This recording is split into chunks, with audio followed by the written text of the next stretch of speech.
The book of Ezra shows us how a church can move from the former rain to the latter rain, and it reveals principles of moving from the former rain to the latter rain, and it also reveals principles of activating a revival in the house of the Lord. One of the key principles we see for the church to move into the latter rain is the prayer and the word of God, and weeping and fasting. These are the keys to bring a revival in this generation. We will be crossing over into the New Testament sometime in this year. We're in the book of Ezra at the moment. We have come a long way. There are three last historical books to do: Ezra, Nehemiah, and Esther, before the theme changes in the Old Testament. We have the Pentateuch, which is the first 5 books. Then we have the historical books, which concludes itself from Joshua to the book of Esther. As we look at the book of Ezra, 10 short chapters, it's one of what I would consider the most controversial books in the Old Testament among us Bible scholars, because it has many differing views. This is one of the books, unless you have the historical background, you will have a difficult time to find out what this book is all about. It looks like a very insignificant small little book, but the life of Ezra actually prepares for the first coming of our Lord Jesus Christ. All the synagogues that ever came into being came as a result of Ezra's ministry. And the second temple, as we see how Ezra was involved in the purification of the priesthood with the priests, and Zechariah also was part of the building of the temple. All this was significant because this is the temple that points to the temple of God that God will prepare before His second coming. We have, of course, the temple of Ezra that continue in a sense right on to Herod's time with some major renovation and extensions. So we consider the whole section as the second temple, and then the third temple will be built in the time of the Antichrist, which will be the temple that Jesus Christ comes to redeem the Israelites when the temple is defiled, as Daniel prophesied. So as we look at the book of Ezra, let's ask God to enlighten our hearts and understanding into this book, so that we may catch all the necessary points, so that we can go deeper into this book. Father, we ask that every heart and every mind be attentive to your word. We ask for your understanding in this book. We ask for revelation that flows forth in the hearts and the minds of each one of us, that the darkness will depart as the light shines over our lives. We promise, oh God, that even as you unveil this book to us, we will give you the glory and the honor. In Jesus' name, amen. The book of Ezra is divided into 2 major sections, both historically and spiritually.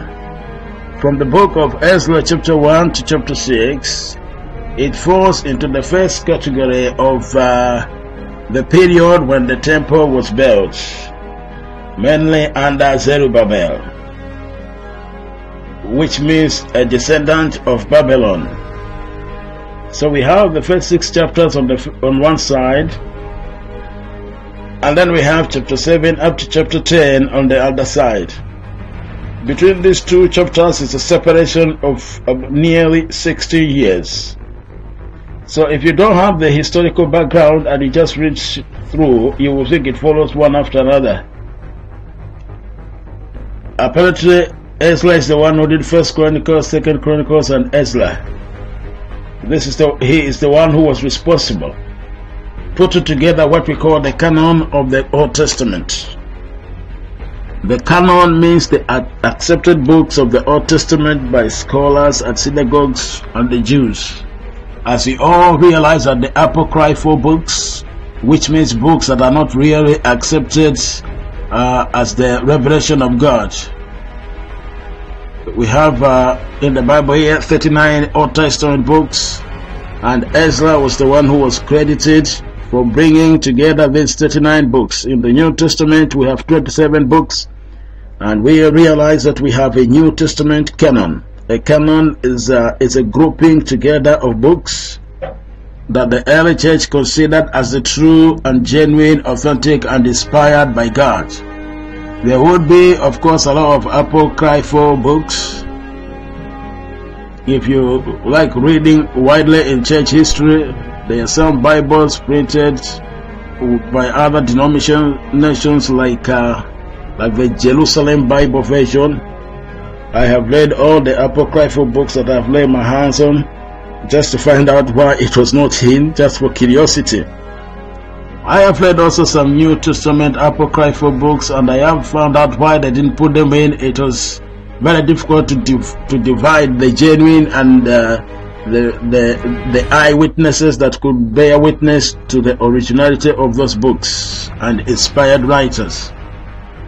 For example, there is a New Testament apocryphal, like the writings of one writing called the Gospel of Peter. When I read through it in the early church history, I found some very funny records. I'll give you an example. It says that Peter and John were out preaching, and there was a man who asked him a question, that how can Jesus say a camel can go through the eye of the needle? And they said it is impossible. And we know how modern scholars explain it, and which I am aware of, like the needle meaning the narrow gates of Jerusalem, and some take it as it is per se. Some say it's just an expression. But in that apocryphal book, the Gospel of Peter, Peter asked that man, go and bring a needle and a camel. You must read. And the man brought the camel and the needle. And in that book, and Peter says, in the name of Jesus, and the needle grew very big enough for the camel to go through. And after the camel went through, and the needle went back to the same size. So you can see, no wonder, when I read that, I knew, no wonder they didn't put that book in amongst the inspired scriptures. A lot of us are already having hard time to believe Mark 16 verse 17 to 20. So don't talk about that kind of book where a needle is grown and the camel goes through it. Well, people are not accepting at the moment Mark 16 verse 18. So all these other books, people couldn't handle the miracles that were in there. So we realize that not all the writing of scriptures are inspired, but the bringing together and the reconnection of all the books, there is a leading of the Holy Spirit mightily. It will be almost as saying the same effort in Christianity, where there are tons and tons of writings and books. Not all the books will have the right teachings. And if you ask the average Christian to research baptism in the Holy Spirit, you will find books, plural, and don't believe anything about the baptism of the Holy Spirit. You can almost find all these books, and even a normal Christian can be confused to find a book that speaks the right thing, because there are just so many books in the market about Christianity. That's why pastors must guide their members on which writers to read, because otherwise they can pick up a book with a wrong belief. And I always advise people, don't eat the bones, throw away the bones and eat the meat. Let go of the things that you think they are not very good, but believe those things that are in line with the Word of God, because otherwise you can get confused with all sorts of books that are written. more especially the silent period. There are a lot of writings that came into place so that it could be difficult to bring together the Bible itself to differentiate the fake ones and the genuine ones. In the Old Testament, which Ezra was the main key person responsible to bring about all that is classified as the authentic books of the Old Testament, leaving out many other books which could be interesting reading, but you must understand that there are some things inside that could not be accurate. So here we have in the book of Ezra, in the first 6 chapters, it took place under the leader called Zerubbabel. Ezra was not really involved in the first 6 chapters, even though he records the history. In the first 6 chapters, the main king leader is Zerubbabel, and also Joshua or Yeshua the priest. These were the prominent figures. In the second part of this book, from chapter 7 to chapter 10, the prominent figure is Ezra. Ezra and Nehemiah are close together. Once Ezra and Nehemiah and actually even 2nd Chronicles were actually one book together, but more especially Ezra and Nehemiah were one book, but later on it was separated by the Jewish scribe. That's why when you read carefully, you find that it looks like an abrupt ending. But when we look at the book of Ezra, chapter 1, we see in chapter 1, verse 1, the decree of Cyrus, king of Persia, in fulfillment of what Isaiah prophesied. In verse 1, now in the first year of Cyrus, king of Persia, that the word of the Lord spoken by the mouth of Jeremiah might be fulfilled, the Lord stirred up the spirit of Cyrus, king of Persia, so that he made a proclamation throughout all his kingdom, and also put it in writing, saying, that says Cyrus, king of Persia, all the kingdoms of the earth the Lord God of heaven has given me, and has commanded me to build him a house of Jerusalem, which is in Judah. As you read this, you're wondering, how did Cyrus get to know this God of the heaven, the Yahweh? Apparently, according to Josephus, if you're interested in very accurate Jewish history, then if you want to go into deep Bible studies, you must look at the Antiquities of Josephus, the unedited ones. These are one of the best books on Jewish history, Josephus. Josephus records how when Cyrus had conquered all the lands, including the land of Israel, how the priest, the high priest of that time, went to King Cyrus and showed him the prophecy of Isaiah. And according to Josephus, Cyrus was astounded that even his name was mentioned by Isaiah, which we're going to see when we study Isaiah. That even before he was born, nearly 200 years before Cyrus came about to be king, Isaiah had prophesied that God will use Cyrus to bring back the people to their land. And that was one of the main causes for Cyrus to acknowledge that there was a God above who gave him the kingdom. That's why the way he mentioned it is like he acknowledges Yahweh God as his God. It looks almost like that. Incidentally, in the time of Alexander the Great, in about 330 BC, when he conquered the area of Israel, as he marched into Jerusalem, historical records tells us in Jewish history that the high priest of that time, dressed in his full high priest gear. If you want to see how high priest gear, you can look at it in Leviticus and Exodus, all the different things, the clothing and everything. The high priest wore all his garments, and marched out to meet Alexander the Great as Alexander the Great marched in. Strangely, the night before, Alexander the Great had a dream, and in that dream he saw a figure of a high priest coming towards him in his full garments.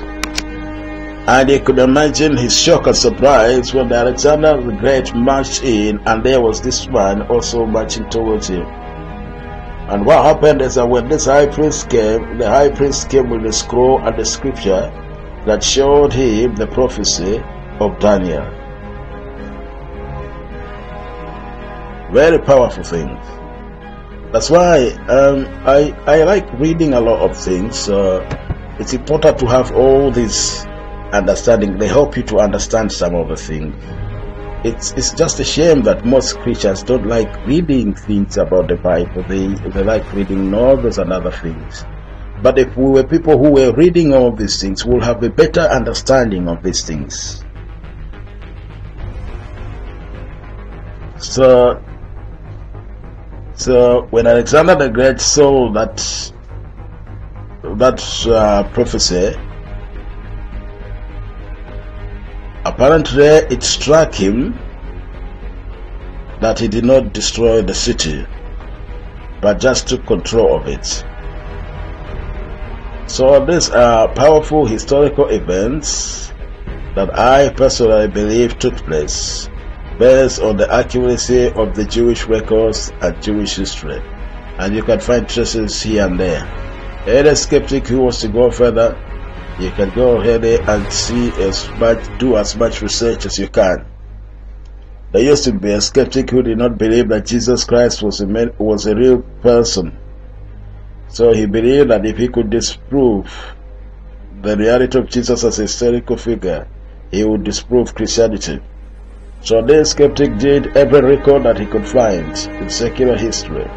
The more he dug, the more evidence he found, until finally he recognized that there is such a person, that you can't deny it. And you can't deny it, the records of this person, and they convict this man, and he ended up being a Christian.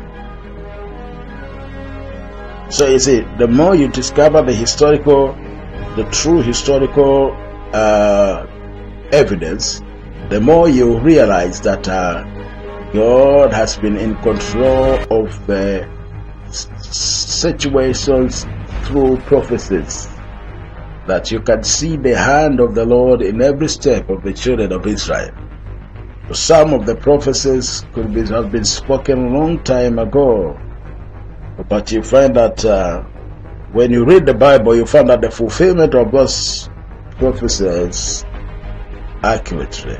The God's intervening hand has always been manifest, and you can point that God has been involved in our everyday lives. In the book of Daniel, you can see that as believers, we can actually tell the world where the church is and where we are now and where the world is going. You see, because we have the accuracy of information, but we need to know how to understand it and interpret it according to our times. We can show forth that God, this is what God is doing. This is where we are now. And the book of Ezra shows us where we are and shows us how to prepare the bride. In the history of this world, you cannot refute that God is in the background controlling how things are happening, like the re-establishment of the nation of Israel. When you look at the prophecies, you can actually see that God is in control in the very existence of the nation of Israel. You can see the fulfillment of many prophecies. So here is also a secular King Cyrus, who was brought to God by one prophecy. How powerful are prophecies if you really hear from God? Very important. God could use ordinary people like Jeremiah, Isaiah, and you and I. It is not about our status or our background. It is about being able to hear from God and interpret the times. We must speak the words that God has spoken to us. That will affect this generation and this planet.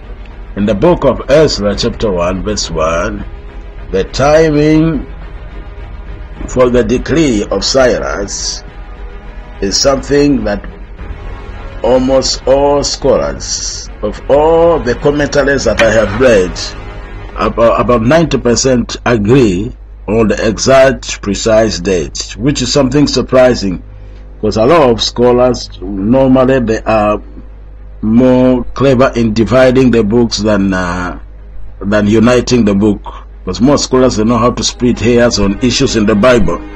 But when it comes to the date of the decree of Cyrus is concerned, you find that all scholars, not all scholars, but at least 90% scholars agree.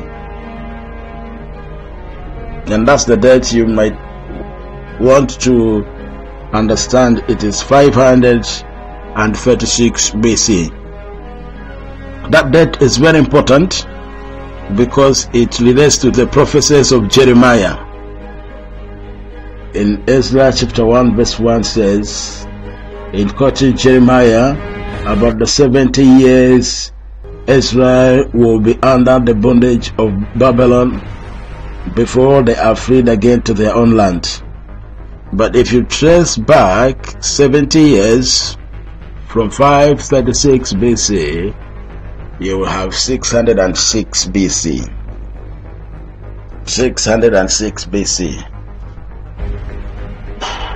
Which according to Bible history is the time when Jehoiakim was king, one of the last kings of Judah. And that tells us something there, that the prophecy of Jeremiah, you see, you must understand all this background to understand what is happening in the book of Ezra, or in Zerubbabel's time, and in the ministry of Zechariah and Haggai the prophet, who function about this time. Later on, let me put a little footnote. When we studied the prophets, we'll look at the poetic books after this, then we'll study the prophetic books. When we studied the prophetic books, we'll find that the prophets are divided into three, I could say two groups, main two groups: the pre-exile and post-exile prophets, before Babylon and after Babylon. And so that must be clear in your mind when you're reading the Old Testament. Where is this prophet? Where did he function? Where and when is very important when you're reading the prophecy, so that you must see when they are fulfilled. Zechariah and Haggai are two prophets that are post-exile. This is after the exile from Babylon. These are the prophets that function in the time of Zerubbabel in the book of Ezra and Joshua the priest, and that's the time we're reading about now, as they came back. The reason why it is very important is because we're going to look at the prophecies and see the prophecies of Haggai according to their calculations. Just as today most people are calculating when Christ will come. I remember there have been so many revelations on when Christ will come. I like one of the book which said 80 something reasons. I remember 88 reasons why Jesus is coming in 1988. Then when he failed, it says 89 reasons why Jesus is coming. You see, so many people want to calculate. So many people are trying to find out when Jesus is going to come by using prophecies. Prophecies, they can give you a good clue of when he's going to come, but They can't give you accurate. So they will tell you the season, I think. And that's how I look at it. Because when the word says that nobody will know when he's coming, so it's something that you can't take them seriously.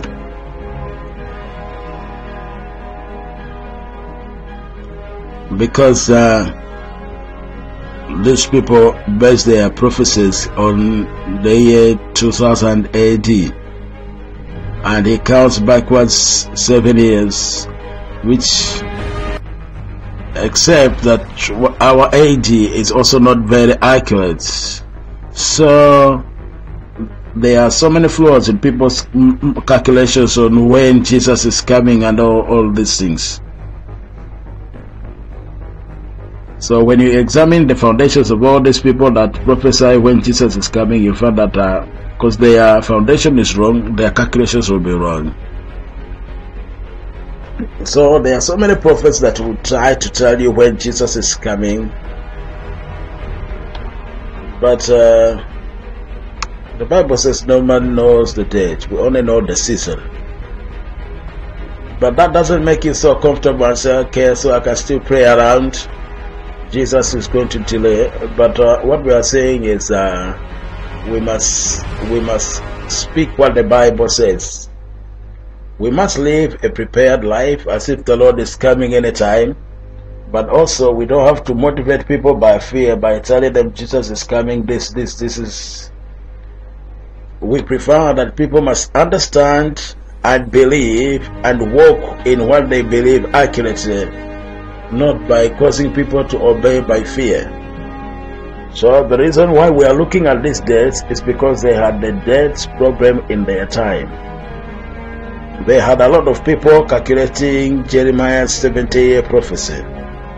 So according to the true prophecy, it happened in 536 BC, which means about 606 BC, Jehoiakim came under captivity to Babylon.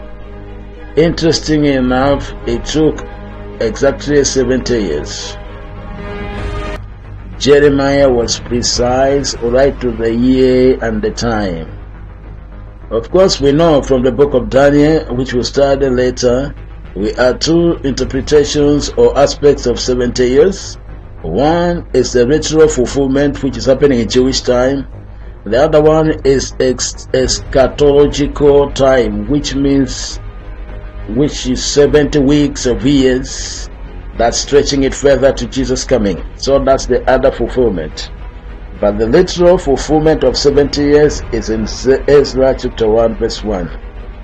Why is this important? Because the actual time when all of Judah was wiped out took place much later in the book of turn over to 2nd Chronicles, which is just a book before this. 2nd Chronicles, you notice that after Jehoiakim the king is Jehoiachin. In 2nd Chronicles,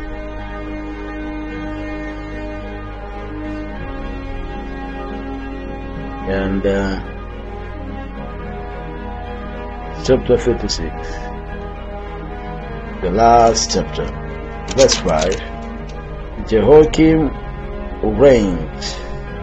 Verse 6, Nebuchadnezzar, king of Babylon, came up against him and bound him in bronze fetters to carry him off to Babylon.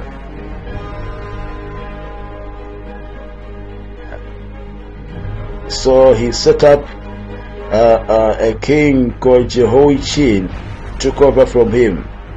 So Judah was still functioning as a vassal state of Babylon, paying tribute to Babylon after Jehoiakim was captured. Incidentally, if you read Daniel chapter 1 verse 1, you find that Daniel was amongst the first captain who was taken during Jehoiakim's time. So that means between Jehoiakim and Jehoiachin, the K one is the Kim, then the C one is Chim. So he comes before his son. Daniel was captured during the K, the Jehoiakim. After him was Jehoiachin, After Jehoiachin, verse 11 was Zedekiah. And finally, after Zedekiah, in verse 19 and 20, there was complete destruction of the whole place. So when you look at these dates, it will start giving you a picture of how accurate Jeremiah's prophecy was. It will also show you how accurate these books link to one another. This book links to 2nd Chronicles, it links to Daniel. So all these things, you find that the more you understand the Bible, the more all these things are brought to the open, or to the surface, I should say. So you must pay attention as we are going to this Bible study. This is what happened.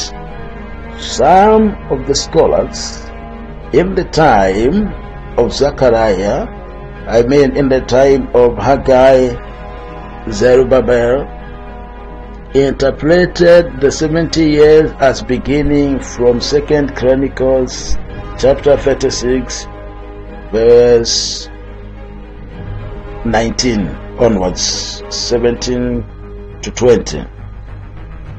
So the time 70 years from there. If they time the 70 years from there, it will be later, much later. Much later. Why? Because that was 606. So this was much later. Maybe about 587 BC. So when Zerubbabel and Joshua were trying to build the temple, they started, but after some time, some of the people thought maybe it's not the time yet. 70 years are not yet up yet. So they were in Babylon without any country. When the whole country is destroyed after Zedekiah was removed, they were literally in Babylon for about 51 years. That's all. So if they were counting from Zedekiah's time, they were thinking 70 minus 51 is 19. So we still have 19 years. So we still have 19 years before we start building. Maybe that's the reason why we are not successful. I believe that's what they used to say. But the precise time was Jehoiachin time. You see, the prophecy of Jeremiah was from the time that Babylon conquered and take over, not from the time when Babylon burnt the whole place. So it's very important to know these aspects, because once you don't know these aspects, you will not understand why the book of Haggai starts speaking, why are you not building my house? Because all these things are related to.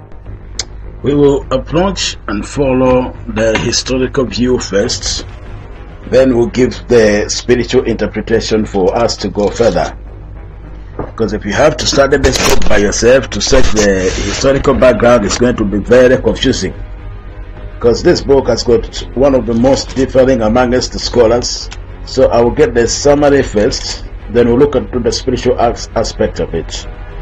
So we have the king giving the decree to go forth. Basically, when the people went forth in Ezra chapter 2, there's a long list of names and the trace of all the people that started coming back all together, plus men, women, and servants. Nearly 50,000 came back to Jerusalem to rebuild the land all over again. That's in chapter 2. In chapter 3, we will consider in detail afterwards. That's where they set the temple, rebuild the temple. In chapter 4, they begin to have opposition. All kinds of opposition. Look at verse 24. That's the work of the house of God which is in Jerusalem says, and it was discontinued until the 2nd year of the reign of Darius the king of Persia. Darius the king of Persia. And in chapter 5 verse 1, then the prophet Haggai and Zechariah the son of Iddo prophets prophesied to the Jews who were in Judah and Jerusalem in the name of the God of Israel who was over them. So God told them to start building the temple again. So the work ceased for some time. When they had opposition, they stopped. They could not continue anymore. What were some of the reasons? Fear, lack. One of the subtle reasons was the reinterpretation of the timing, that God had to send the prophet all the way to them. In the book of Haggai, let's turn to the book of Haggai. Remember that Haggai and Zechariah were functioning at the same time. So to really get into this book, if you are a devout student of the word, you'll have to study Ezra, Nehemiah, together with Haggai, together with Zechariah, and also Malachi, because all these books, they were happening in almost the same time. But we are just choosing a few verses here and there that are relevant. Haggai chapter 1 verse 4. Look at what Haggai said. This is how they stirred the people up.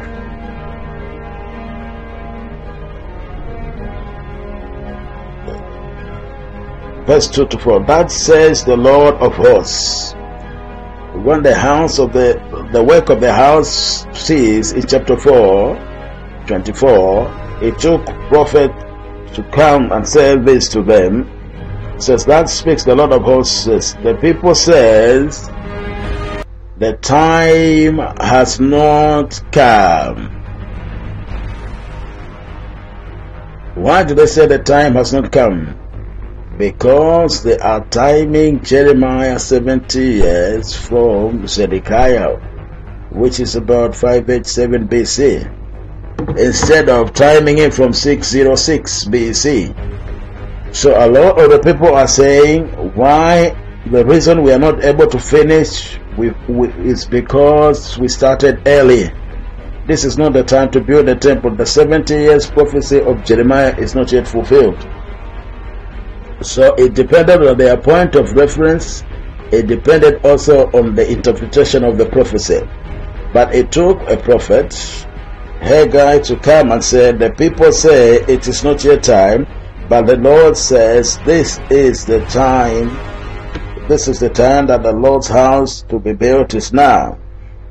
And in verse 4 and 5, it says, is it not time for you yourself? Is it time for you yourself to dwell in your paneled houses, and this temple lie in ruins? Now therefore, that says the Lord God, consider your ways. In other words, Haggai was saying to them, Matthew 6:33, seek ye first the kingdom of God, and all these things will be added unto you. And Haggai turned around in next few verses. It says, if you seek your own kingdom, all these things will be taken away from you.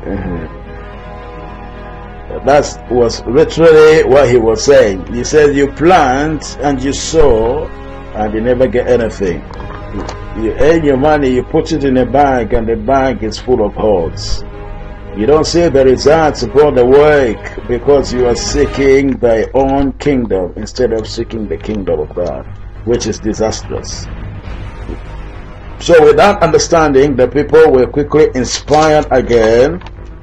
They started the work of God. And this time, with the help of two prophets, the ministry of the prophets, Haggai and Zechariah, they completed the work. Let's look at the book of Ezra. Ezra chapter 6.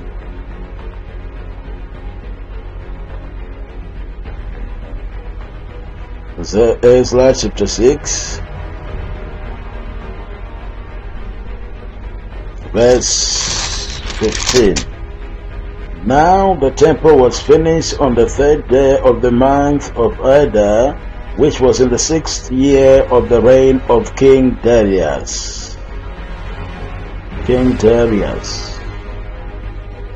So finally the temple was finished in chapter 6. And that ends the first section of the book of Ezra. Here is the important historical background that you need to understand. You need to take down to understand the interpretation of the book of Ezra, because the Darius here in chapter 6 is not the same as the Darius in the book of Daniel.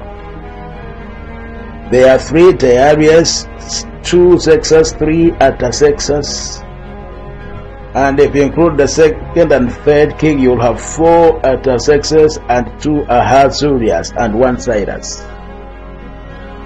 So you need to understand the order of the kings based on the historical records, harmonizing it with the Bible records. The first king of the Medo-Persian Empire, who took over the entire Babylon kingdom, if you remember how they came in and conquered the Babylon kingdom, was Cyrus, known as Cyrus the Great in history. In the all archaeological writings, they found that he was referred to as Cyrus the Great. He was the first of the Medo-Persian kings. And Cyrus the Great, when he conquered the whole place, including the city of Babylon, he appointed persons like governors or viceroy to be in charge over the new Babylon region. In other words, they preserved Babylon, or Shushan, which was the old capital of Babylon. So Cyrus appointed a person called Darius the Mede, who is different from Darius the Persian. So Darius the Mede, if I'm going too fast, you can just repeat it to understand this historical stuff. Darius the Mede and Cyrus the Persian are one at the same time. They are ruling at the same time. In the sense, he would also be known as a king. Like Herod. Herod was a king, but he was part of Roman Empire of Caesar.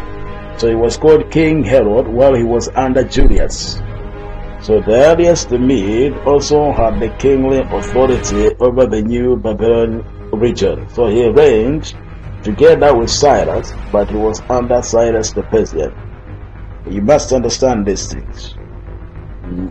More Bible scriptures to back these things up, to give us more understanding. Let's look at the book of Daniel.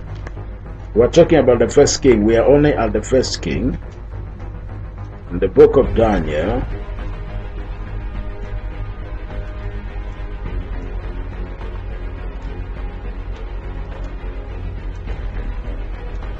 know that Daniel himself records in chapter 6, verse 28, so this Daniel prospered in the reign of Darius and in the reign of Cyrus the Persian. Notice Darius the Mede and Cyrus the Persian are one at the same time. They one at the same time. They reign together. Don't confuse Darius the Persian with Darius the Mede. They are different persons altogether. There are so many people called Clements. Not all Clements are the same. So people have some similarities of names. And if you have a big church, you find there will be a lot of people with the same name. So in those days, there were several names for the rulers, like Darius, Verses, and Artaxerxes, favorite titles that kings took. So we have what we call, even in the Roman Catholic Church, whoever becomes the Pope, usually they change their names too, and they take these special names, usually linked to one of the apostles. So they have that tradition. Kings also do that. They take on a new name, an official title. So the first king was Cyrus, who went together with Darius. That's king number 1. Number 1 is Darius. After Darius, there were other 2 kings.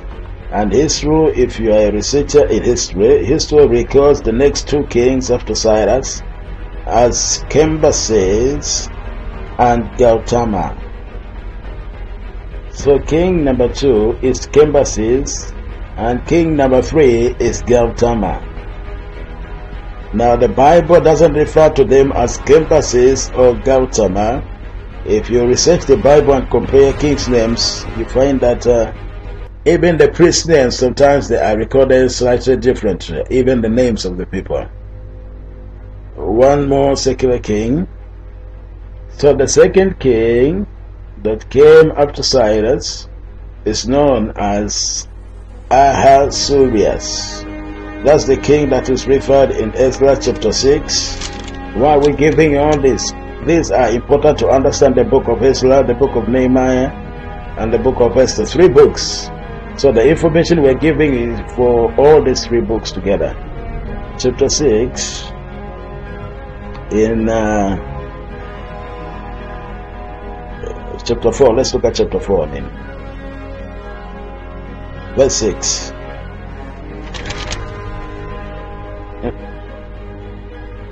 After Cyrus died, the next king that came doesn't call him embassies, they call him in the reign of Ahasuerus, in the beginning of his reign.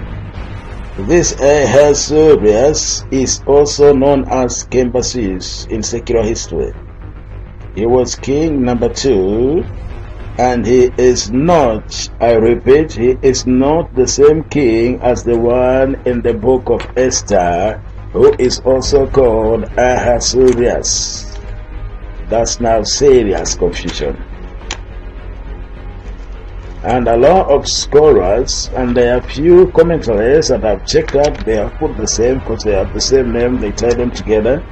But it cannot be, the reason being, until after Ezra show up, there are 2 ways scholars deal with these things.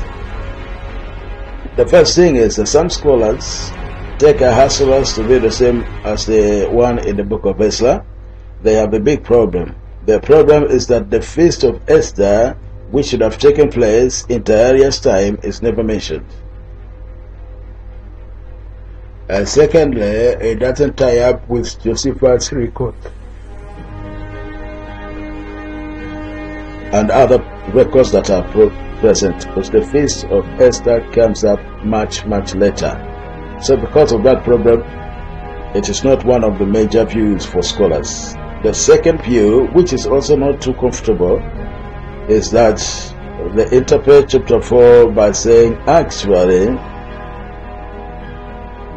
that the Ahasuerus and the Artaxerxes came after Darius, but somehow in the records they came before him, just for sure. The meaning is that after Darius, these other 2 kings came in and persecution was there, and it was mentioned ahead of time. But that also is not a likely thought, because it looks like there is continuation of kingdoms. So that's where I lean more to the third interpretation, that Ahasuerus is the other Cyrus, other title for Cambyses, king number 2. The third king is called Artaxerxes. In secular history, he is known as Gautama. Artaxerxes. And that's another name, Gautama, that you can give to your child. Gautama. So after Cyrus died, in Ahasuerus and Artaxerxes' time, the Artaxerxes the first, there was opposition. In fact, they wrote the letter to Artaxerxes. The people who opposed the building of the temple in Jerusalem wrote to Artaxerxes and told him that the Jewish people are trying to rebel against you. It was all false, actually. And said, please check your records and you will find that that all history shows that these Jewish cities, they have always been rebellious cities, and they are always going against your government. So they wrote to Artaxerxes. And what happened was that Artaxerxes checked the historical records and said it is true. And the command came from Artaxerxes and told the Jewish people to say, do not continue build. And the whole work ceased in chapter 4:24 until the fourth king came. And the fourth king is here, Darius the Persian. Darius the Persian. Under the fourth Medo-Persian king, Darius the Persian, Zerubbabel and Joshua succeeded in completing the temple that King Cyrus commanded them to start. So it took 4 kings, a period of time of nearly 20 years, because some of the kings have very short lives, nearly 20 years before the temple was completed. That was in chapter 6. And it was completed in the reign of Darius, so 3+ kings reign, that they completed the temple building. And there is a big gap that we need to know between the end of chapter 6:22 and chapter 7 verse 1. Between chapter 6:22 and chapter 7 verse 1 is a gap of about 60 years. Long reigns of 2 kings. After Darius came the king called Xerxes. Xerxes. Xerxes. Big Xerxes, who came after Darius, his other name that the Bible records is Ahasuerus. To us, it will be Ahasuerus number 2. But that will be the same king that you read about in the book of Esther. So the story of Esther, ladies and gentlemen, comes between chapter 6:22 and chapter 7 verse 1. Somewhere between there comes the book of Esther.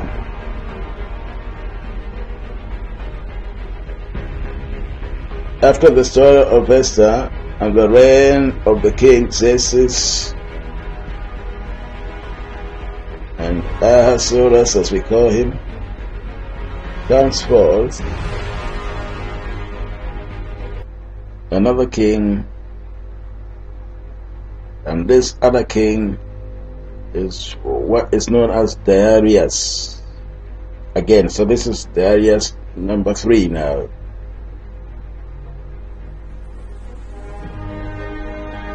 After this Darius number 2 comes Artaxerxes number 2. At chapter 7 verse 1, chapter 7 verse 1 is the Artaxerxes number 2.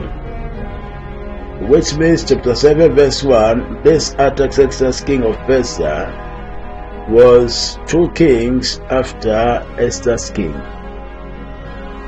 Different Artaxerxes. Never look at Artaxerxes and put them all the same. There are 3 Artaxerxes in history. And the others are in the records, but they are so not important. After this Artaxerxes number 2 came Xerxes number 2. After Xerxes number 2 came Darius number 3. After Darius number 3 came other 2 Artaxerxes.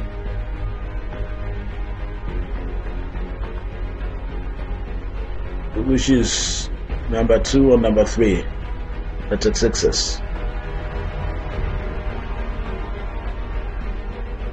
Yeah, you see Artaxerxes number 3 and 4. Then comes Darius, and then let's complete the other kings.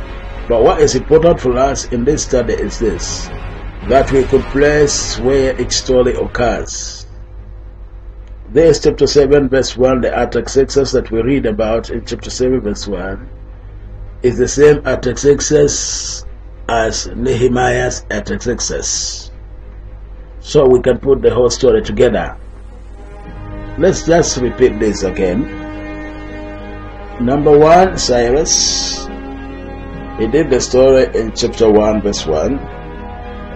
Then number 2, number 3, who is called Ahasuerus and Artaxerxes, called Cambyses and Gautama in secular history. There was opposition and the work ceased. And after number 3, called Darius the Persian, Darius the Persian, we have what we call the work began and it was completed. After Darius the Persian, there is a big gap between chapter 6, 22 to chapter 7 verse 1. Between that gap are 2 kings that we would call Xerxes or Ahasuerus of the time of Esther, and the other Darius, and followed by Artaxerxes, 2 Artaxerxes.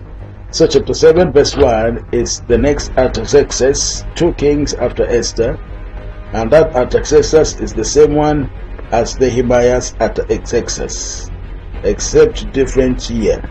So we have all the kings together, so that when we study the New Testament, we are going to do the same with Paul's epistles to find where and when we could put all Paul's epistles, so that when you are reading the book of Acts, you can understand where he is writing which book. This is where historical records is very important. So having placed all these historical records, now let's bring forth the spiritual implication. In the first 6 chapters, it is one period by itself with a break of about 60 years, and followed by the other story of Ezra and Artaxerxes. In King Artaxerxes, chapter 7 verse 1, sent Ezra with a command. The priests were not cleansed. So under Zerubbabel and Joash the priests, they have the building of the temple, 6 chapters in Ezra.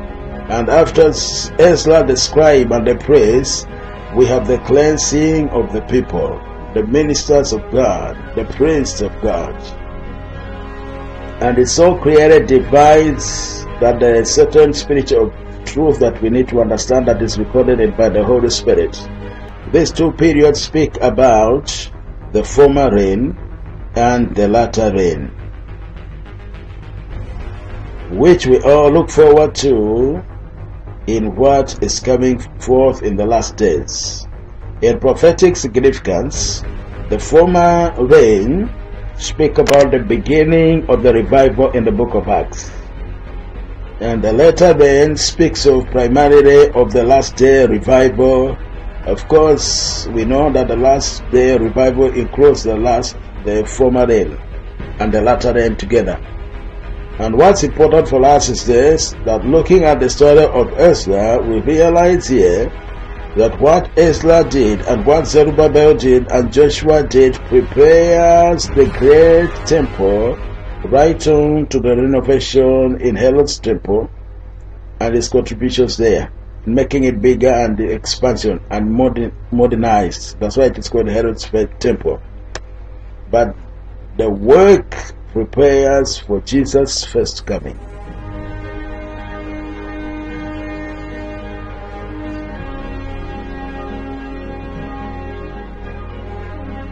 And we realize that what happened in the coming of church age in Acts chapter 2, right up to conclusion at the end of the Gentile period, is called the revival of the former and the latter rain. So what we have in the book of Ezra is the revelation of God regarding what will take place in some of the things as the revival draws near. And the sign that you can see in the book of Ezra is that when Ezra was bringing forth all the people together, one big sign was the heavy rain that kept on pouring, especially recorded by the Holy Spirit during that time. And the first revival talks about rain too. Haggai says in Haggai chapter 1, prophesy, says, them, you did not see rain. There was drought When they didn't seek the kingdom of God, there was drought. So as we look at the whole move of God in the book of Ezra chapter 1, that Ezra chapter 1, the silent beginning begins in the heart of a prophet. And the prophet's name was Daniel. Daniel. It started in the heart of a prophet, and it was continued and encouraged by prophets. It was almost like Acts 2, that when there was an outpouring on the people of God, and so much that the Bible declares in the book of Revelations that the witness of the Lord Jesus is the spirit of prophecy. That Peter went on to say that in the last days, look at how prophecy is emphasized. Peter says, young men shall see visions, and old men shall see dreams, and they shall prophesy. Specially mentioned. Right before chapter 1, verse 1 of the book of Ezra, Daniel was praying unto God at Shushan. In the book of Daniel, chapter 9, verse 1. If you read carefully, you find out that there's another name there of Ahasuerus, Artaxerxes, and Darius, all of them. Don't get them confused. They are all different. This is Darius the Mede. That makes him different. That makes him different from Darius the Persian. All the kings that we've mentioned in order, they are all Persians. So chapter 9 verse 1 says, in the first year of Darius, which is the same as the first king of Cyrus. But Daniel mentioned that because Daniel was right there in the Babylon Empire city, having been governing the empire from that region. So he was answering to Darius of the lineage of the Medes. So that was Darius the Medes. In verse 2, in the first year of his reign, I, Daniel, understood by the books the number of years specified by the word of the Lord through Jeremiah the prophet, that he would accomplish 70 years in the desolation of Jerusalem. Then I set my face towards the Lord God to make requests by prayer and supplication with fasting, sackcloth, and ashes. So as we read about Daniel, how he fasted, he examined the scriptures, he realized that the season and the time has come. He realized that it is the time to take the kingdom. It is the time for the restoration of the nation of Israel. And we are talking about the spiritual kingdom here. And he went and started seeking the Lord in prayer and fasted. As he was seeking the Lord, one man seeking the Lord, one man who discerned the seasons and the time.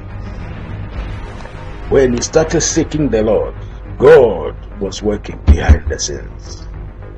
That's why, my brothers and sisters, I want to advise you that seeking the Lord is not a product of multitudes.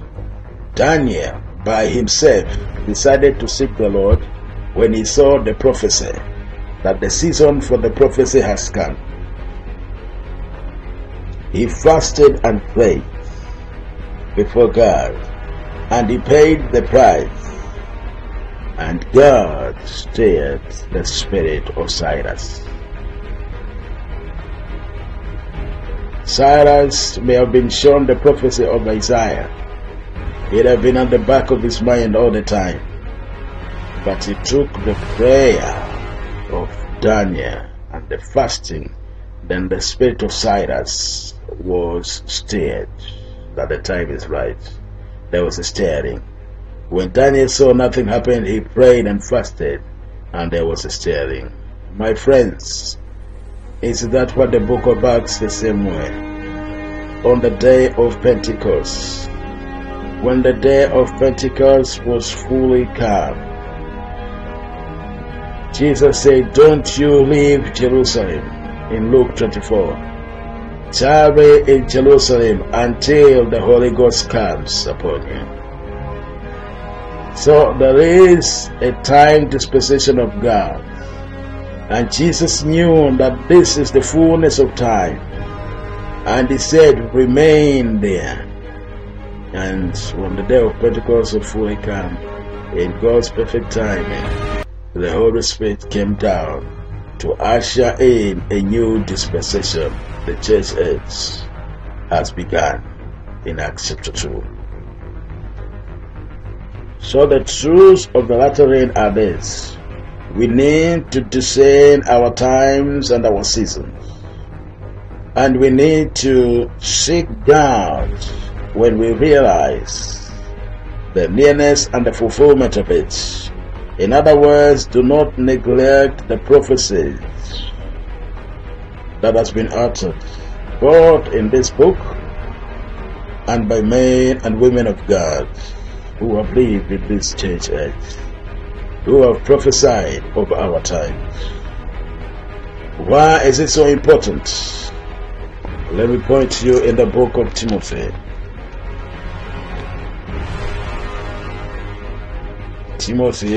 First Timothy chapter 4, verse 14 and 15. Do not neglect the gift that is in you, which is given to you by prophecy, with the laying on of the hands of the eldership. Meditate on these things. Give yourself entirely to them. That what was he talking about? The prophecy. In this case, he was talking about the personal prophecy. We are talking about a dispensational prophecy. But the principle is the same. In 1 Timothy chapter 4, verse 15 and 16 here, Paul was talking about personal life of Timothy. Timothy had received prophecies, true ones, because there are also fake prophecies as well. But these ones are real prophecies that have been uttered by genuine men and women of God. So through the laying on of hands, and he knew that there were so many things that have been spoken in his life that have not taken place in his life. So Paul says two things. Meditate, and what does he say? Give yourself wholly to them. Do you know you can receive a real prophecy? If you don't believe it, you may delay it and possibly even cancel the prophecy from happening in your life. Some of us are so used to taking things automatically that we forget that free will is involved. The majority of prophecy depends on free will to come to pass. And a lot of prophecies are aborted without bearing fruit and being birthed in people's lives. We have to meditate on them. Then we have to give ourselves entirely to them. And you need to guard yourself as well against wrong prophecies. Prophecies out of fear, prophecies against the word of God, forget them. But where the prophecy is accurate, just as we are serious about cutting off the wrong prophecies, we must also be serious about receiving the right ones. We must be balanced. We realize that in the Bible, many times the Bible speaks of Simeon in the Gospel of Luke. That people like Joseph of Arimathea, that the words are describing them, saying that these are people who discerned the times. They knew the times that they are in. Why does the Bible use the word like, let those who are wise discern the meanings of those prophecies? Why? Because every prophecy has a time dispensation. And every time it takes a dedicated person in God to discern the season of that prophecy. And when you discern it, remember to do two things: meditate and give yourself entirely to them. The former rain and the latter rain comes forth on the same principle. As more and more discern the times that we live in, we must give ourselves to what God has spoken. And there have been more prophecies that have been uttered about our dispensation and generation than any other. But he must be like Daniel, who went in prayer and fasting because he knew that the times of the word has come. So in Ezra chapter 1 verse 1, we see the beginning of a prophet who paid the price. That's behind the scenes. In chapter 2, the major principles in the former reign as it comes forth is that, remember, the former and the latter reign has to do with God's covenant. If you study reigns are mentioned in the physical reign, tied up to the covenant of the Lord. All you have to do is to read Deuteronomy 28, where it says that when the skies are black and there is no rain, it's because God's favor is not working and covenant is not working. And if the people will turn to God, the Lord will restore the rain. In Elijah's time, when Israel broke the covenant and went to Baal worship, the skies were brass. And Solomon, in his prayer in 2 Chronicles chapter 6, he mentioned the same thing about rain. So rains have to do with the covenant of God in our lives. They are related. They have to do with the special moves of God as a result of His covenant with us.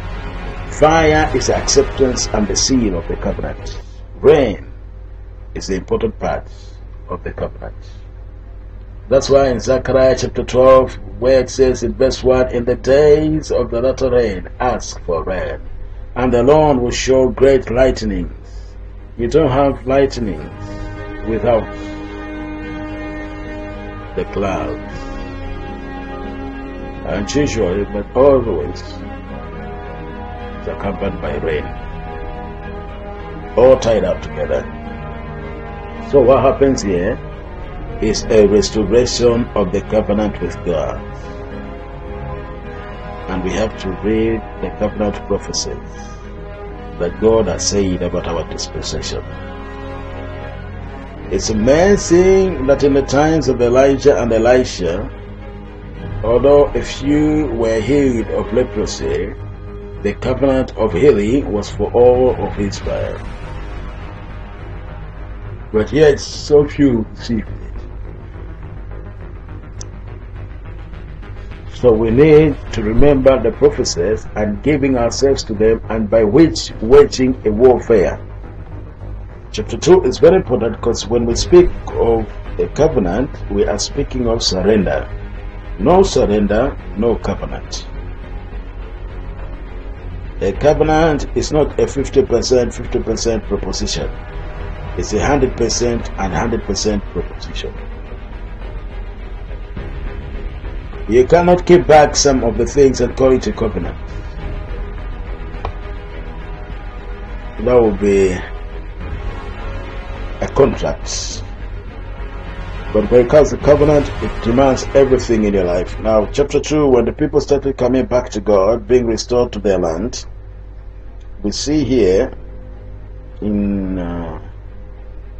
verse 68 and 69 in chapter 2, some of the heads of the father's house, when they came to the house of the Lord, which was in Jerusalem, offered freely for the house of God to erect in its place. According to their ability, they gave to the treasury for the work 60,000 gold of drachmas, 5,000 minas of silver, and 100 priestly garments. So the priests and the Levites of the same people, and the singers, and the gatekeepers, and the Nephilims dwelt in their cities, and all Israel in their cities. It touches their possession. One of the sore points of many people.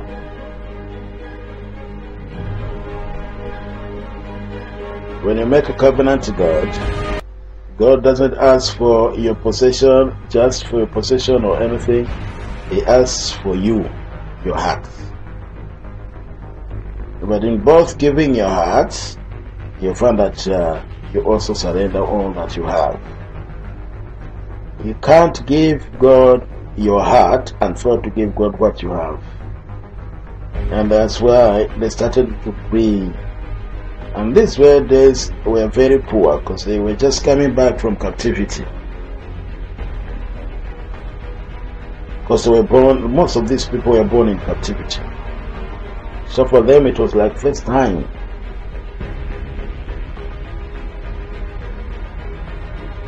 So these people were not rich people, but they returned and started giving from out of their poverty because they are heart.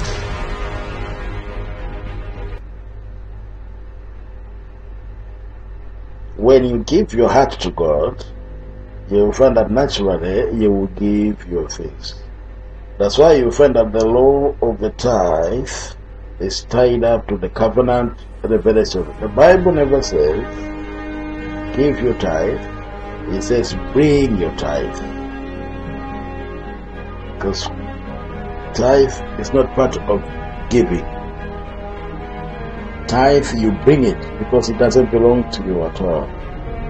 The Bible is so serious that in the book of Leviticus chapter 26, God says if you touch the tithe and make use of the tithe, there is interest charge. Can you imagine? God was trying to emphasize that tithe was not yours. Like in the book of Leviticus, they wanted to surrender every 10th animal to him. So God says, don't even bring to me the sickly ones and the blind ones. God says, let them pass at random. And if the one that passes by is a favorite and you want to buy it back, can you imagine if yours, but God says that it was a tithe, but you can buy it back. To buy it back from God, He says add 20%. All what was God trying to emphasize was to show you that it is not yours. The tithe is linked up to covenant relationship. The tithe is a measure to which you are saying to God that everything I have belongs to you. It is like acknowledging that everything you have belongs to God. It's very easy to say, I know that everything I have belongs to you, but a tithe is a better declaration. I always tell people that people can talk, but talk sometimes is deceiving. But actions talk louder. Is that what not they say? So when a person is tithing, all he is declaring is that all I have belongs to you. Let's continue anyway. Ezra chapter 2. People began to give these offerings to God. And there's a lot of restoration from Silas. You see, it was touching areas of their lives, and they were zeal to bring back and build the temple. And in chapter 3, we see an emotional moment for them. Verse 11, and they were laying the foundation of the temple. It was an exciting time, and possibly they must have sung the same songs that they sang in 2 Chronicles chapter 5. For the Lord, He is good, for His mercies endures forever. They added toward Israel. For the Lord, He is good, and His mercy endures forever. And when they sang that song as the foundation was being laid, it was the beginning of God's work in their life. What's happening in chapter 3? Chapter 1, we see the place of prophecy. Chapter 2, we see a place of the covenant relationship that has to do with all your possession. The test begins with your possessions. The test of your surrender begins with what you have, your possessions. Selfishness and generosity of heart begins there. And in chapter 3, we see the restoration of the altar, the burnt offering, the restoration of worship, the restoration, all these restorations are found in chapter 3.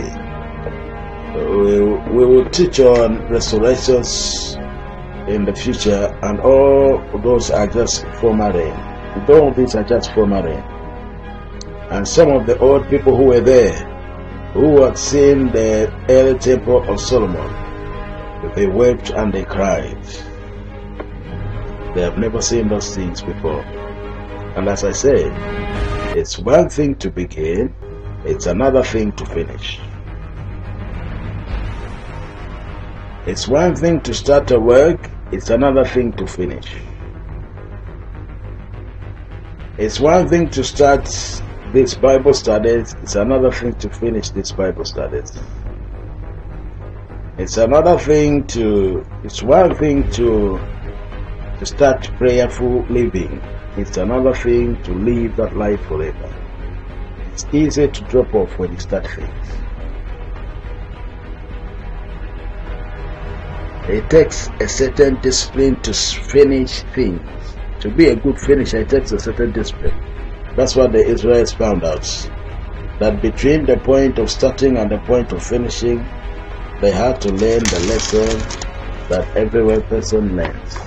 That you have to overcome opposition. When the opposition came, everything ceased. But under the first king, the building was restored. The building was restored. One of the things you have to understand about trials, temptation, and setbacks, especially when they don't come because of your mistake. Some of them come because of your mistake, but in this particular case, there was no particular place where they have caused this failure to come, apart from saying that they started building their own kingdoms and their own houses. But the good thing that came out after when they started building again, and God stirred their hearts through the prophets. In chapter 6, there was a new decree by King Darius. And under this new decree, there was this additional thing added in chapter 8. It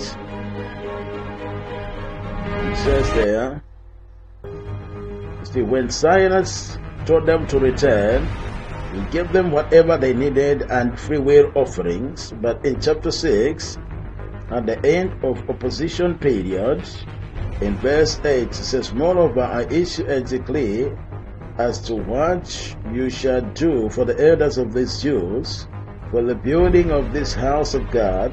Let the cost be paid at the king's expenses from taxes on the region beyond the rivers. In other words, the king is now saying, let me pay the costs of building the temple. Now that was a special blessing. When they started to build the house of the Lord again, the truth is still there. Seek ye first the kingdom of God, and all these things shall be added to you. All the time they were seeking their own kingdoms, there was a setback. And Haggai said, you have started to build your own houses instead of the house of God. And it took the two prophets, the ministry of two prophets, to come into their lines and stir them up. And with whatever they had, they started building. With whatever they had, the little they had, they started building. And God supplied from the king's treasury. How wonderful the provision of the Lord. What does this story tell us? That a trial and a temptation is only Act 1, Scene 2, possibly. It's not the end of the movie. Remember, trials and temptations, if you are walking right with God, are a part and a parcel that are allowed by God to a certain extent of the proving of your faith and your character. If you will take the word of God and work through it, you will see the reward at the end. It's in the book of James chapter 1. There is always a reward at the end of the tunnel. Always a reward, I would say. At the end of every trial, if you're being persecuted for righteousness' sake, or for standing up for Jesus, or for your love for Jesus, if you are being persecuted because the vision that God has placed in you If you are being persecuted because of something good that you are doing, not evil, because evil then is different.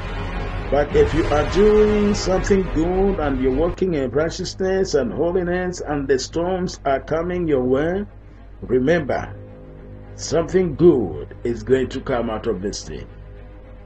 There is a reward that is waiting for you. If you can last long enough. Very important. At the end of it, there is a reward. Some of you are wondering, I have been in this storm for 10 years. First of all, check yourself. How come the storm is not facing? Whether the storm is your own bringing. So when you realize that it's not your own sin or disobedience that the storm has come, but you have just humble yourself and seek God, I can assure you, the longer, that's the other principle that I have noticed, the longer the temptation or trial or destiny or persecution, the bigger the rewards. I'm telling you, the short trials have small rewards. So a lot of Christians have small rewards because their trials are short-lived. But the big rewards, both in heaven and on earth, come at the end of real testings and challenges. I hope that encourages you to press through your persecution and challenges. Some of us are running the race, but if you are not told that there is a prize at the end of the race, people are not motivated. And in the first place, some are running the race and not even knowing why they are running in the first place. We are running this race is because there is a reward at the end. Not just the heavenly rewards, but also spiritual reward. Paul says we have a great race. You know, Paul was a good runner. Paul was motivated by the rewards at the end. So I'm not speaking of just material rewards of this earth. I'm saying there will be spiritual and physical rewards. And Paul was always saying, I press on towards the prize, towards the reward. That's why he was a fast runner. When you understand the rewards at the end, all these things are not nothing. One of the things I find hard to understand in my personal life, sometimes more especially in 2002 and 2003, was I was saying, Jesus, I know you're not afraid of death. Because most of the films, they show Jesus in Gethsemane, the sweat dropping like blood. He was afraid of dying. And they described how he was thinking of the nails, and the nails going through his hands and cutting through him, and all the blood and the thorns. You know how the movies are. You find that in true history, a lot of human beings have been tortured as well like that. If you read the Assyrian Empire history, one of the reasons why Jonah in Nineveh hated the Assyrians is that when the Assyrians conquered people, they skinned them alive. That's one of the historical, because that's how cruel they were. Jesus was not afraid of physical death or physical pain. But the struggle that was taking place was because Jesus has never tasted sin. And he couldn't stand sin.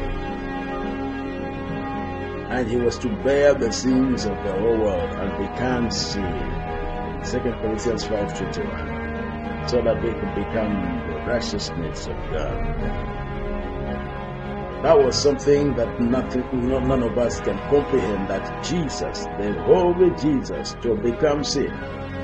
Jesus knew he was going to be resurrected. He told his disciples, after 3 days I'm going to be resurrected. And one of the things that I like singing is that there is one thing it says, I understand why you love me, but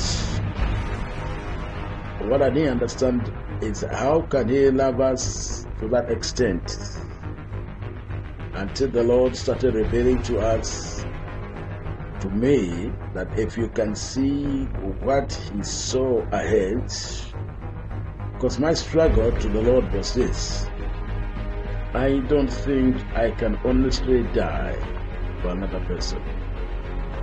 Some, but not all. And if you're honest, if you're really honest with the Lord, you would really say you are really ready to die for some cause and some people, but will you die for your enemies?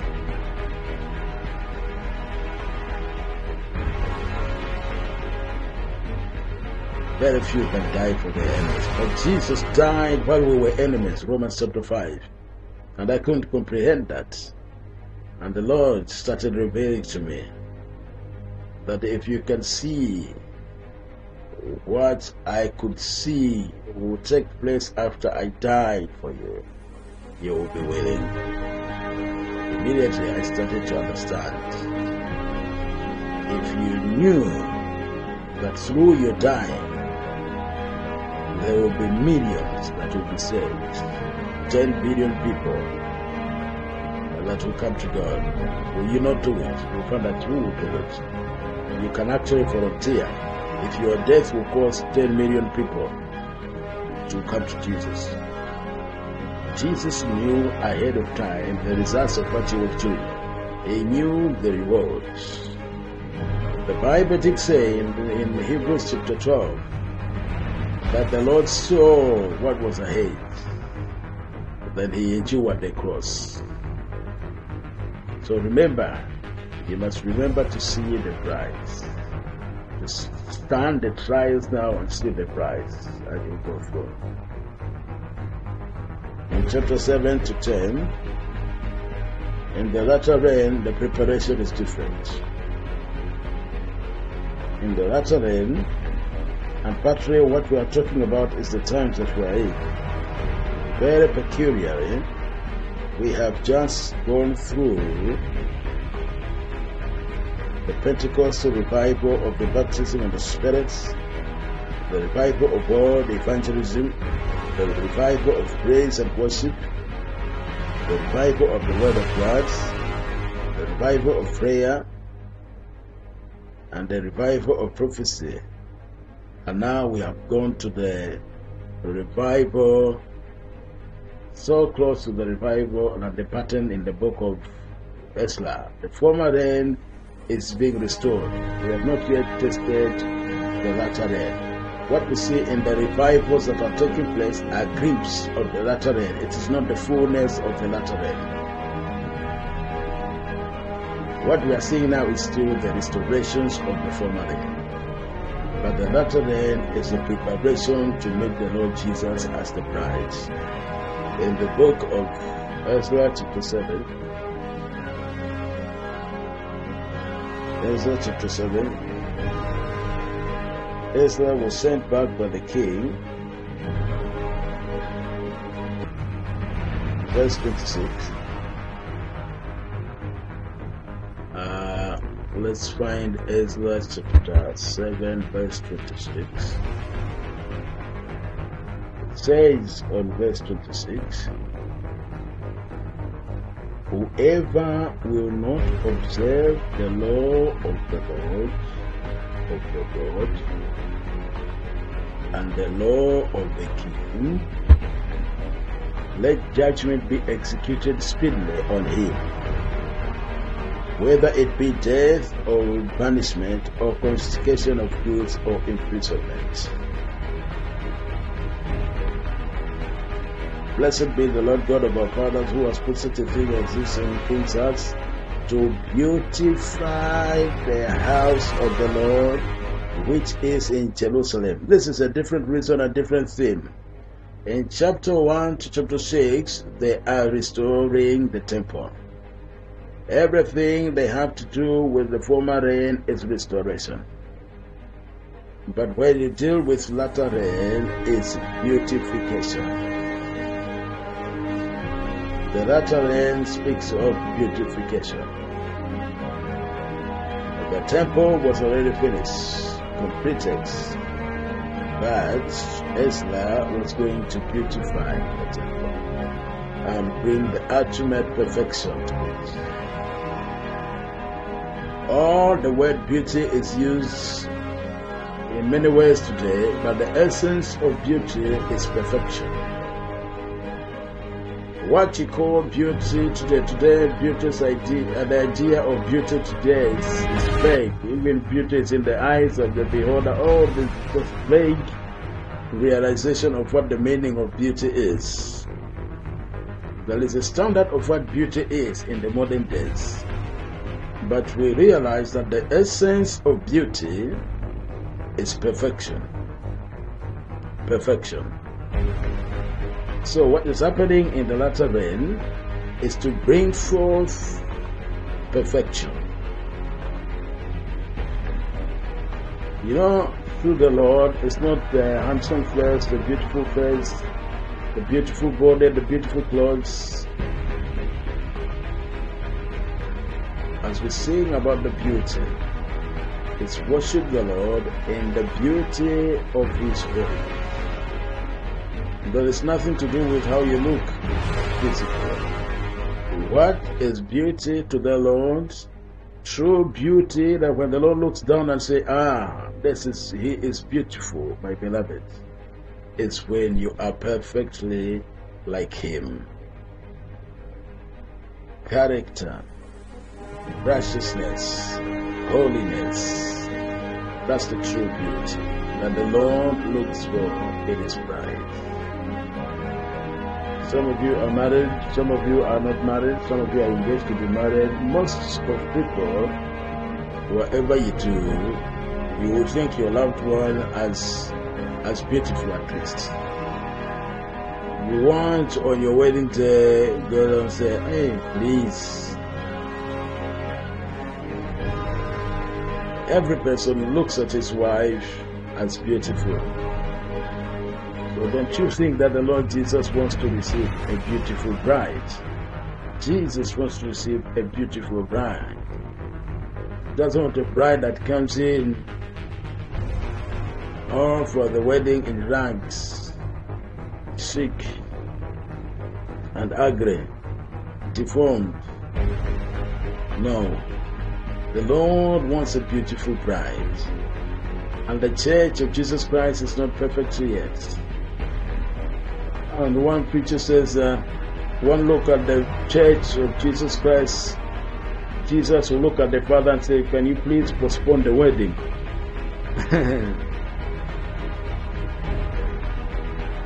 To the Lord, beauty is perfection.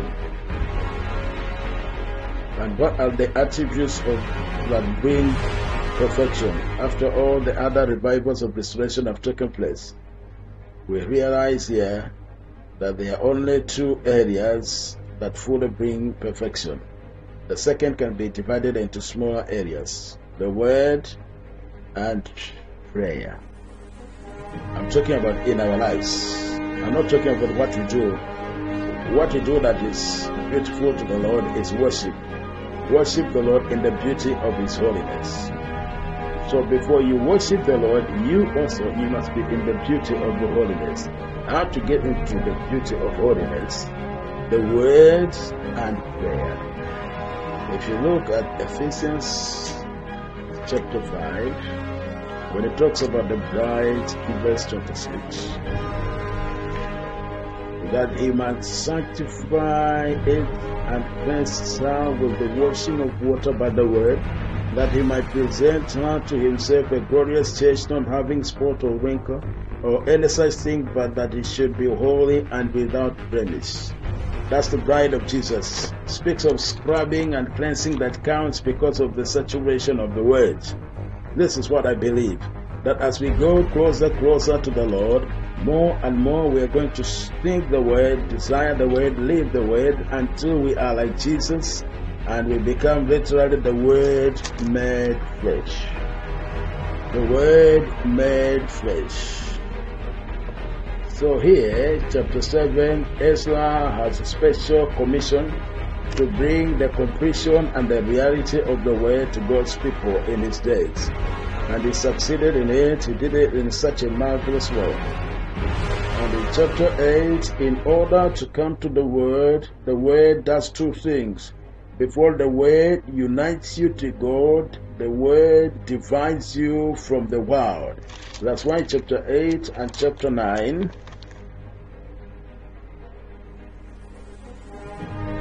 chapter 8, chapter 9, and chapter 10, three closing chapters, the major issue was intermarriage of the Jewish people and the Gentile idol worshippers. And understand the principle behind the intermarriage, the spiritual significance of intermarriage. What he was saying was that the people were compromising. They were not separating themselves unto God. There will be a very difficult thing to do. Very difficult. It means going against their own emotions. Why in those days there will be so many Gentiles in those areas? It's one of the easiest things to do, to fall in love with a young woman. And the emotions get involved. A young priest falling in love with a young Gentile woman, a worshipper. And they will have a love story there. But Ezra says there is a higher calling. One of the most difficult things that people wrestle with in their lives, how to overcome their emotions, to put God first. Ezra, when he saw all the evil that was happening, the temple is built. The former rain has come, but the latter rain has not come yet. There is no perfection. The temple stands as it is, and there is a tremendous celebration. But in chapter 9, verse 3, so when I heard this thing, I tore my garments and my robe and plucked out some of my hair and my head and beard and sat down astonished.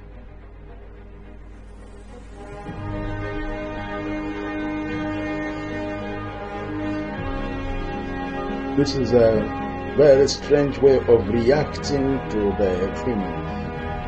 The Bible says he sat like that until the evening, in that state, until the evening. The other person who did something like this is Prophet Ezekiel, where later we read how when the news came of some captives, his mouth opened and never closed again. All the strange things of the move of the Holy Spirit. Sometimes we see people fall in the power and you get all kinds of different situations.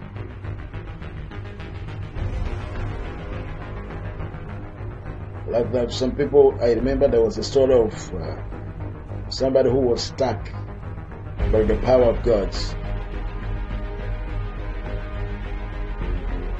There was also a story of a woman who, when she was preaching, she was frozen like a statue, and then 3 days later she continued preaching like nothing had happened. So here is Ezra, who was just stuck at one place. Like, what's that story? Yeah, Amy Semple McPherson. That's the lady that I was speaking of, who was caught up in the glory for 3 days. She was frozen.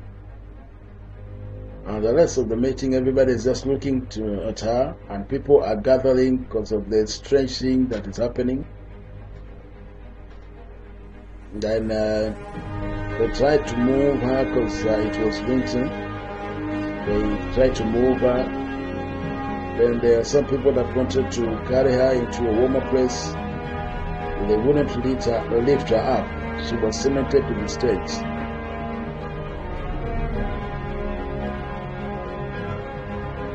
Thank God that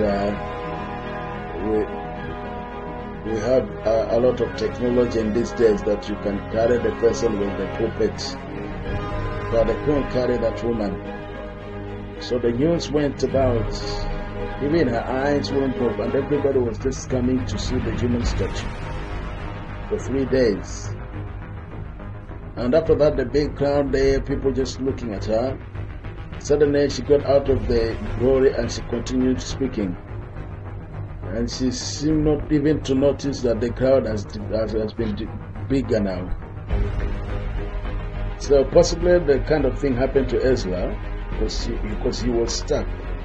These are some of the things, even though it looks insignificant, these are some of the strange things that will take place the more we move into perfection. Let me share a few things on the realm of the Spirit. Kenneth Hagin himself says he used to be frightened sometimes when he's moving in the Spirit. He says there were times that he could move so deep in the Spirit that he was afraid that he would never come back. I'm sure you've heard of sometimes when he could think in English but couldn't speak in English. I've seen a video where he couldn't talk. Every word he was saying, it was just blah, blah, blah, blah, and there were just tongues coming out. Some people would think he was making it up, but you will see that there was an awesome fear that was upon him. Because that is very close to Enoch. He walked with God and he disappeared. I could see some of you wives and husbands saying, don't pray too much, don't be like Enoch, who will raise the children for me. One of my desires is to be translated back like Enoch. And I'll make sure that I will let my wife know when I'm being translated. I'm not saying that it will happen, but it's just one of my desires anyway. When we begin to reach the stage of perfection in the latter realm, there will be lightnings of God.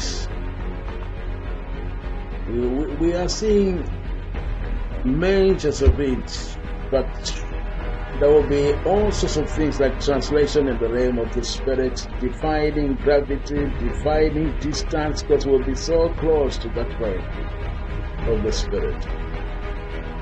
And when that astonishment struck Ezra, it was not just emotional, it was spiritual. In chapter 10, they had a revival. Chapter 10, verse 1. Now while Ezra was praying and while he was confessing, weeping and bowing down before the house of God, he was interceding. A very large assembly of men, women, and children gathered to him from Israel, but the people wept bitterly. Now you see the pattern of Joel, which tells us the pattern of revival. You have fastings, a call to fast. In chapter 10, we see weeping is mentioned. Weeping is mentioned. Mourning before God, coming with a contrite and broken spirit as you come closer and closer to Him. And there is a tremendous outpouring, and the people cleansed themselves. As it was mentioned again, there was heavy rain, which is a sign of latter rain. In chapter 10,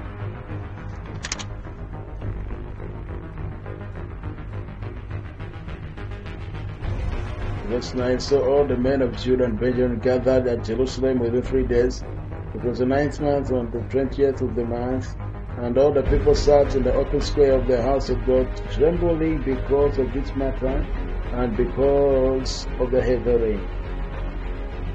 So there was a trembling that came upon the people. Some of it was naturally caused of the heavy rain, but part of it was because of this matter. There was a fear of God that came in. Now in the book of Acts, we see just a glimpse, but in the last day we will see a lot of things happen. The God's awesome presence. Just turn over to Acts chapter 5 for example of what can happen. Acts chapter 5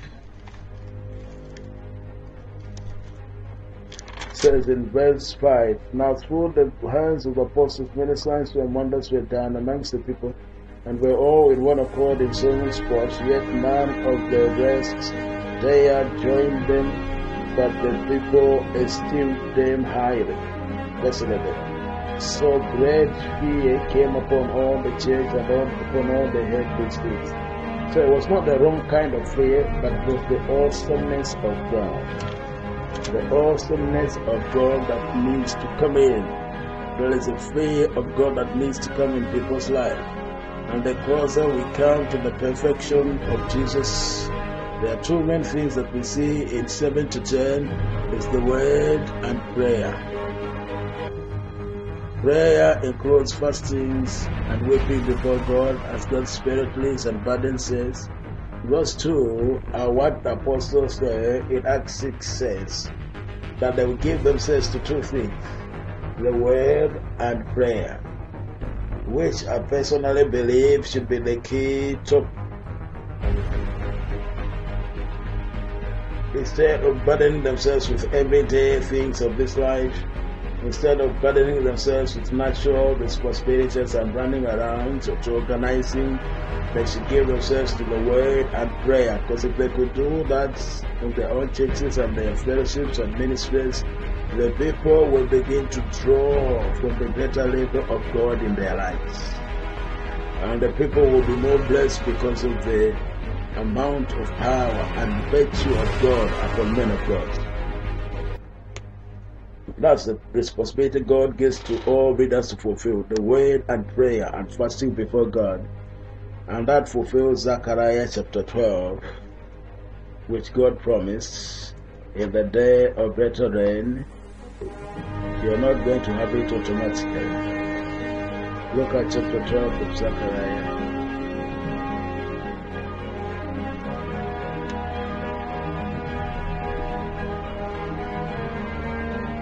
Chapter 10, verse 1. Keep saying chapter 12, verse 1. Ask the Lord for rain in the time of the latter rain.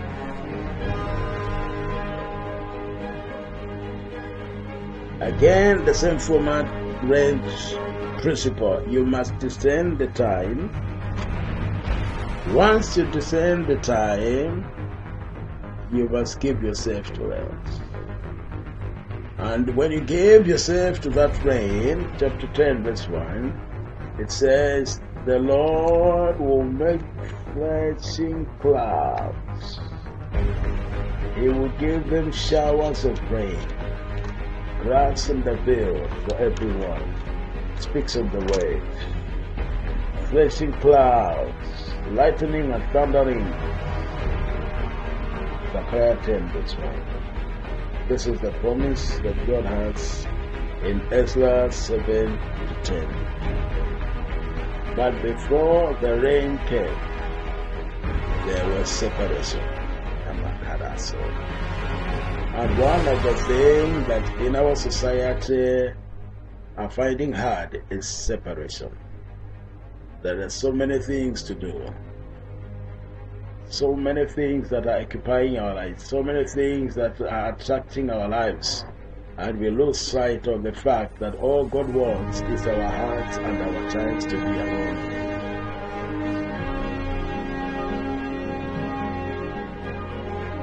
So in the former rain we see all the restoration that we have been speaking of. In the latter rain we see the word and prayer, separation to be with Him, spending time with Him, undistracted, and to ask for the latter rain. It's not going to be immediate.